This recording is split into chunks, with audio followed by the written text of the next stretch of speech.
السن المناسب لعملية اللوز كتير جدا، سؤال بتسأله تقريبا يوميا. لو أم جاية لي بطفل صغير عنده سنتين وعنده 3 وعنده سنة، يا دكتور هو السن الصغير ينفع يتعمل عملية؟ والعكس صحيح. لو عيان كبير جاي لي، عيان كبير على فكرة، في ناس فاكرة ان اللي يجي لي عنده 20 سنة ولا 30 سنة ويقول لي عملية لوز، يا دكتور عملية لوز في السن ده معقولة؟ أنا كبرت. أقول له طب واللي عنده 50 و60 و70 و80 سنة وبنشيل له اللوز ما يبقاش كبير؟ طب ايه رأيكم قبل ما اجاوب على السؤال ده اخليكم انتوا تجاوبوا لوحدكم؟ انا هسألكم سؤال. هنفترض ان الطفل جالي، الطفل ده عنده سنة، جاي لي بتضخم في اللوز فظيع جدا، تضخم في اللحمية فظيع جدا.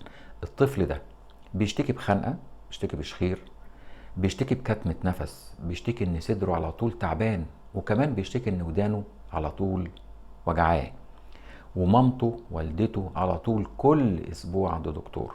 هو السؤال، تحب الطفل ده نعمل له العملية لوز ولحمية ويخف ويبقى كويس، ولا ننتظر لمدة سنتين وطول السنتين دول كل اسبوع عند دكتور بمضادات حيوية، بحقن، بمضادات للحساسية، بمشاكل المضادات الحيوية اللي كتير جدا من الأمهات ما تعرفش المضاد الحيوي بيعمل ايه في الكلى وبيعمل ايه في الكبد وبيعمل ايه في باقي أجهزة الجسم.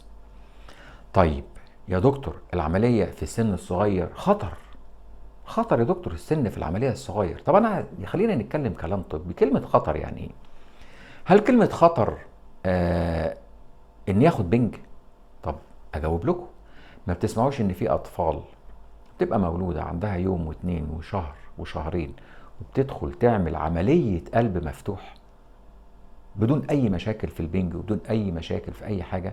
إذن فالطفل اللي بقى عنده يوم، الطفل اللي بقى عنده شهر، عنده شهرين، مفيش مشكلة إنه يتخدر ومفيش مشكلة إنه يعمل عملية لوز أو لحمية.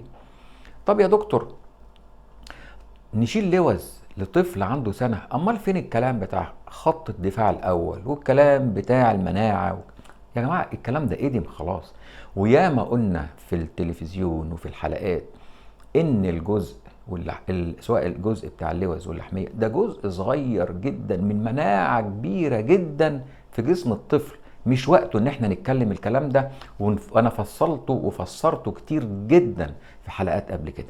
لكن ما تقلقوش، اللوز هي عبارة عن جزء صغير جدا من المناعة، فلما بتتشال بعد ما تكون التهبت وبعد ما تكون تعبت مفيش أي مشكلة تماما. طيب نفس الكلام ده بالظبط لو عيان عنده 70 سنة، مش هقول 20 ولا 30 ولا 40 أبدا. العيان ده بنشيل له اللوز عيان عنده 70 و80 سنة، وعندي حلقات كتير جدا بعيانين، بس طبعا ما بنشيلوش اللوز عشان بتيجي، لا بنشيله اللوز عشان مشكلة اللوز ساعتها بتبقى مشكلة كبيرة، مشكلة خنقة، مشكلة اختناق أثناء النوم، مشكلة شخير، مشكلة مشاكل في الصدر. كل الكلام ده عشان كده بنشيله اللوز في السن الكبير. أنا عايز أقول إيه؟ أنا عايز أقول إن مفيش سن للعمليات وخاصة اللوز. كون بقى إن العملية بتتعمل في سن كبير، كون العملية بتتعمل في سن صغير، دي بتحتاج مهارة، ودي فعلا بتحتاج مهارة. السن الصغير قوي زي سنة، والسن الكبير 50 و60 20 و30 سنة ده ما يعتبرش سن كبير، لكن 60 و70 و80 سنة فعلا بتحتاج مهارة طبعا. وبرضه جنب المهارة بتحتاج أجهزة، طبعا بتحتاج أجهزة، بتحتاج دكتور تخدير مدرب وشاطر وفاهم في الحالات دي، طبعا بتحتاج مكان مجهز بأجهزة، بتحتاج مكان مجهز بأجهزة حديثة زي الكوبليشن، زي الراديو فريكونسي، بتحتاج أجهزة للتخدير زي الفيديو الانجيوسكوبي اللي هو فيديو بندخل بيه بننيم بيه بطريقة سهلة. على فكرة أنا لما كلمة أقول مهارة للطبيب، وجود أجهزة حديثة، وجود مكان مجهز، وجود مكان ودكتور تخدير مدرب، ده يا جماعة شيء طبيعي، وهو ده المفروض. أقل من كده يبقى في حاجة مش مظبوطة. فما فيش حاجة اسمها سن مناسب، لكن المريض اللي بيحتاج عملية من سن يوم ل80 سنة بيعمل العملية. يا رب تكون الحلقة النهاردة فادتكم، يا رب تكون الحلقة النهاردة أضافت جديد، وزي ما بنقول دايما اللهم علمنا ما جهلنا وانفعنا بما علمتنا. مع تحياتي دكتور هشام إبراهيم.